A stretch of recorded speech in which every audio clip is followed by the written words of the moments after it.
నమస్తే. Welcome to Suman TV. నేను పద్మిని. ప్రస్తుతంతో పాటు శ్రీ విద్య ఉపాసకులు, శ్రీదేవి శ్రీ విద్యాపీఠం వ్యవస్థాపకులు, శ్రీ లక్ష్మీ గణపతి ఆలయ నిర్వాహకులు, స్వర్ణ దేవాలయం నిర్మాణ సంకల్పకర్త శ్రీమాన్ తేరాల సుబ్రహ్మణ్య శాస్త్రి గారు మనతో పాటు ఉన్నారు. మాట్లాడదామా? నమస్కారం అండి. నమస్తే అమ్మా. నోరు మంచిదైతే ఊరు మంచిదైంది అని అంటూ ఉంటారు. మన మాటే అవును. మంత్రం అవ్వాలి ఎప్పుడూ కూడా. అయితే మాటకి సంబంధించి చాలా మంది ఇబ్బందులు ఎదుర్కొంటున్నారండి.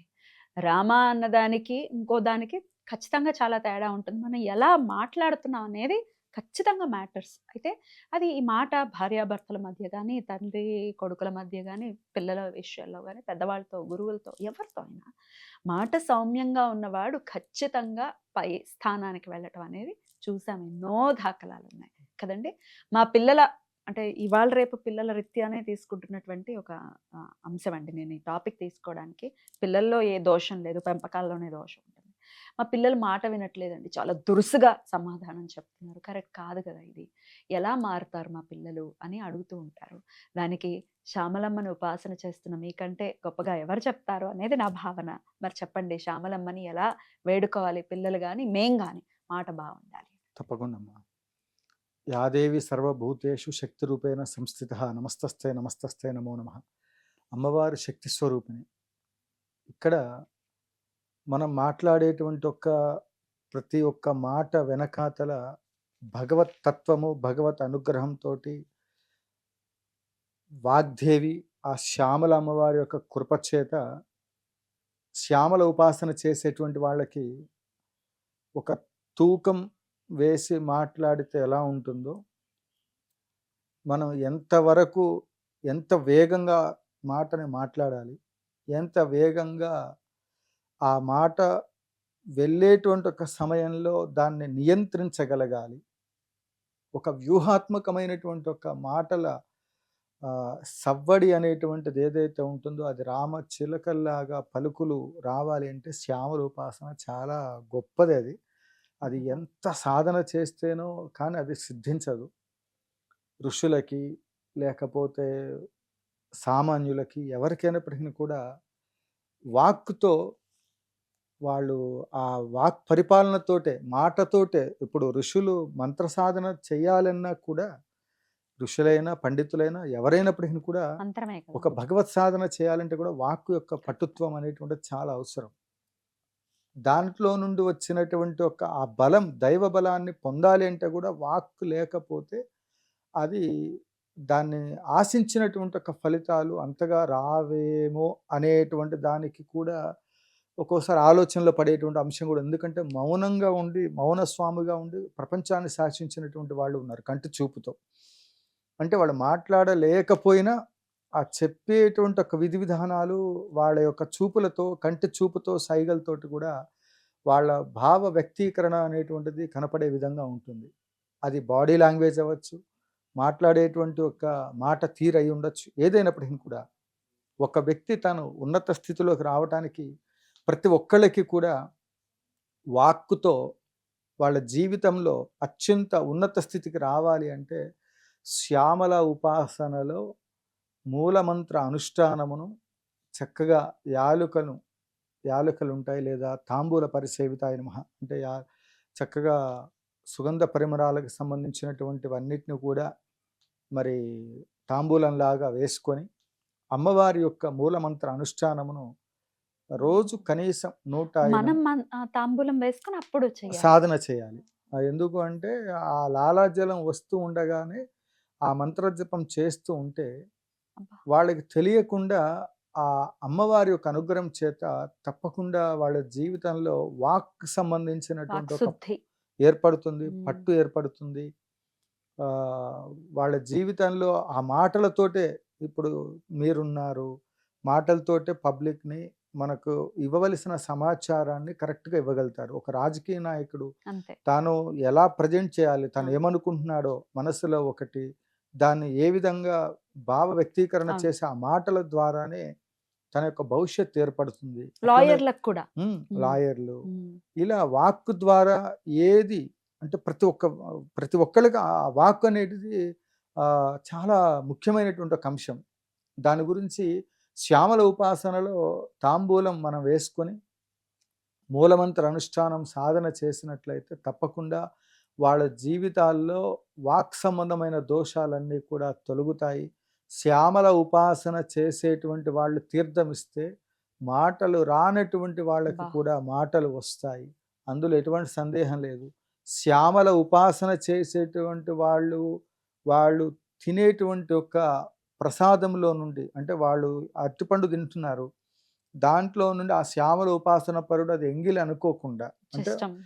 అంటే వాళ్ళు నోట్లో పెట్టుకోకపోయినా అది ప్రసాదంగా తీసుకునేటువంటి ఒక సమయంలో అది తీసుకొని ఆ ప్రసాదంగా ఇచ్చినటువంటి వాళ్ళకి కూడా అద్భుతమైనటువంటి ఒక పాండిత్యం వచ్చినటువంటి వాళ్ళు ఎందరో నా కళ్ళ ముందు నేను చూశాను.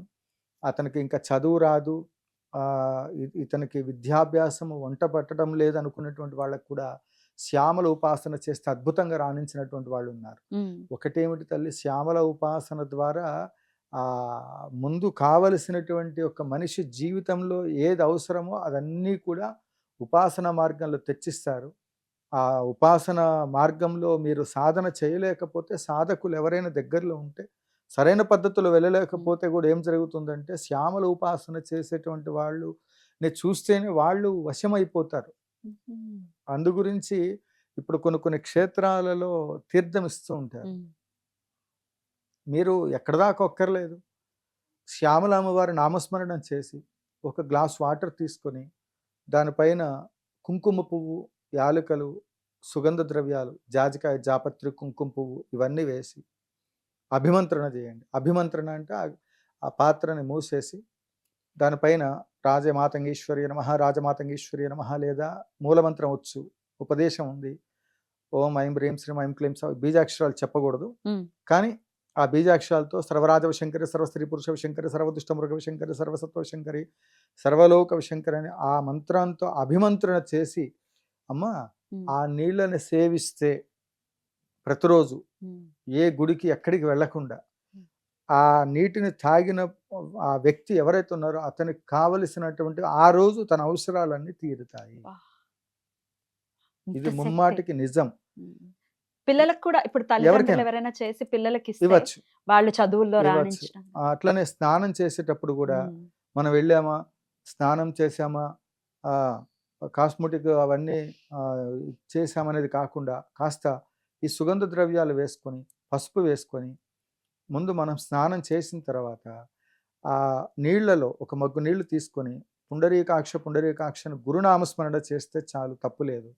ఆ నీళ్ల పైన కూడా ఈ శ్యామల మంత్రాన్ని అభిమంత్రణ చేసి ఒక 3 సార్లు, 4 సార్లు, 5 సార్లు, 6 సార్లు, 11 సార్లు, ఎంత ఓపిక సమయాన్ని బట్టి అలా 11 పర్యాయాలు శ్యామల మంత్రాన్ని ఆ విధంగా అభిమంత్రణ చేసి స్నానం చేస్తే ఆ వ్యక్తికి పట్టి పీడిస్తున్నటువంటి ఒక గ్రహ దోషాలన్నీ తొలుగుతాయి. ఎందుకు రాజశ్యామల అమ్మవారి యాగశాలకు రండి, తీర్థం తీసుకోమని చెప్తున్నామంటే, ఆ తీర్థం తీసుకున్న వ్యక్తి ఆ అనుష్ఠాన క్రమం ఏదైతే ఉందో, ఈ అక్షరలక్షలు చేసినటువంటి మామూలుగా 11 సార్లు చేసి ఆ నీళ్లు పోసుకుంటేనో, ఆ నీళ్లు తీసుకుంటేనే తీర్థంగా ఆ వ్యక్తికి శ్యామల అమ్మవారి ఒక అనుగ్రహం లభిస్తుంది కదా. అలాంటిది లక్షల జపం చేసిన తీర్థం అక్కడ సత్తుపల్లిలో లక్ష్మీ గణపతి ఆలయంలో ఉచితంగా ఇస్తున్నాం.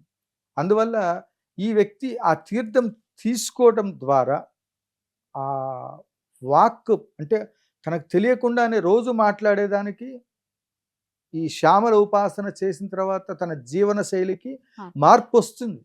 ఎంతో మంది భక్తులు మన లైవ్లో కూడా మనం చెప్పారు, అసలు భగవంతుడిని పూజ చేయని వ్యక్తి శ్యామల ఉపాసన చేసిన తర్వాత అమ్మవారి గురించి అలవోకగా అసలు ఆ అమ్మవారి స్తోత్రాలు ఎలా చెప్పాడంటే, అసలు అతను నాకు ఆశ్చర్యం అనిపిస్తుంది.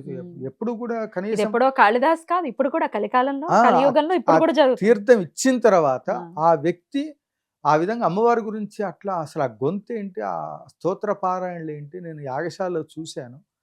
అసలు నాకు అనిపించింది, ఇతను ఎప్పుడు కూడా గుడికి వచ్చినటువంటి ఒక వాతావరణం కనిపించలేదు. నాకు చిన్నప్పటి నుంచి తెలుస్తాను. తను చెప్పాడు, అమ్మ నేను ఎక్కువ మాట్లాడను, శ్యామల అమ్మవారిని దర్శనం చేసుకున్న తర్వాత నా లైఫ్, చేసుకోక ముందు ఒక లైఫ్, ఈ రెండింటిని నేను చెప్తున్నానని 2 మాటలు మీకు చెప్పాడు. అంటే మనం కొన్ని వీడియోలు ప్రజెంట్ చేయలేదు, కొన్ని కారణాల వల్ల అది పక్కన పెట్టేద్దాం. ఇక్కడ దైవ బలము అనేటువంటిది స్పష్టంగా రావాలి అంటే శ్యామల ఉపాసన, ఆ అనుష్ఠాన బలంతో మీ అందరికీ కూడా సర్వత్రా వాక్ శక్తి పెరుగుతుంది. ఉమ్, ఇది రావాలి అంటే మీరు శ్యామల ఉపాసన తీర్థం తీసుకోవాలి. ఆ అర్హతను మనం పొందాలి అంటే ఆ అమ్మవారికి జరిగే భోగంలో మీకున్న దరిద్రం అంటే ఆ కొబ్బరికాయలు సమర్పించేది ఎందుకు, కుంకుమ సమర్పించేది ఎందుకు ఇప్పుడు అంటే 11 లక్షల కొబ్బరికాయలతో కూడా ఆ, మీరు హోమం చేస్తున్నారు. కుబేర కుంకుమ ఉమ్, వీటితో అర్చన జరుగుతుంది. మీరు ఆ కర్మలు తొలుగుతాయి అర్చన చేయటం ద్వారా. ఈ శరీరం నుండి పట్టి పీడిస్తున్నటువంటి ఒక కర్మలన్నిటినీ కూడా కొబ్బరికాయలు కొట్టి ఎప్పుడైతే మనకు తెలుసో అవును. తెలియకో ఏదో ఒక వాక్కు చేతనో దోషాన్ని చూపుల చేస్తూనే చేతనో ఉంటాం. తెలుసో తెలియకో ఏదో పాపాలు చేసుంటాం కనుకనే ఏదో ఒక కష్టం అనేది మనకు వస్తూ ఉంటుంది. ఆ కష్టాలు తీరాలంటే 108 కొబ్బరికాయలు ఎవరైతే సమర్పణ చేస్తారో ఉమ్, ఒక అష్టోత్తరం 108 కొబ్బరికాయలు అమ్మవారి అష్టోత్తర నామని చెప్తూ హోమంలో అవి సమర్పణ చేస్తే అద్భుతం. అసలు వాళ్ళ లైఫ్ అసలు ఉమ్, తిరుగులేదు. ఇంకా తిరుగు. అష్టోత్తరంతో కుబేర కుంకుమార్చన ఉమ్, ఆ విభూతి మళ్ళీ మీకు పంపిస్తాం మేము. ఉమ్. అద్భుతంగా వాళ్ళకి ఫలితాలు వస్తాయమ్మా. ఓకే. అలా చాలా కలిసి ఇవ్వదలుచుకున్న వస్తుంది. వాళ్ళు వాక్కు దోషాల నుంచి బయటపడాలన్నా, అవును. ఖచ్చితంగా అమ్మవారి అనుగ్రహం పొందాలన్నా, ఒకవేళ అలా ఇవ్వాలి, మనం మారాలి మన జీవితాలు అనుకునే వాళ్ళు ఖచ్చితంగా కనిపిస్తున్నటువంటి నంబర్స్‌కి కాంటాక్ట్ చేసి ఖచ్చితంగా పంపించండి. విరాళాల్ని అందించండి. కృతజ్ఞతలండి. కామాక్షి. నమస్కారం.